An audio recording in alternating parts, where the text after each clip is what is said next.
क्या हुआ बाबा? सब कुछ तो कह दिया था आपने, क्या कुछ कहने के लिए बाकी रह गया है?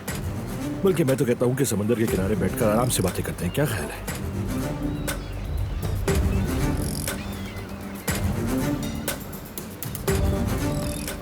वैसे मुझे जरूरत नहीं है, लेकिन तुम्हारे लिए समंदर की हवा काफी अच्छी है। हो सकता है कि ये तुम्हारा दिमाग खोल दे।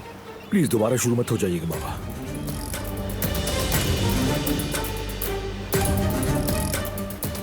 देखो देखो, वहां देखो, जिससे तुम मोहब्बत करते हो सर पर बिठा रखा है, जिसे तुमने पलकों पर सजा रखा है, वो क्या कर रही है?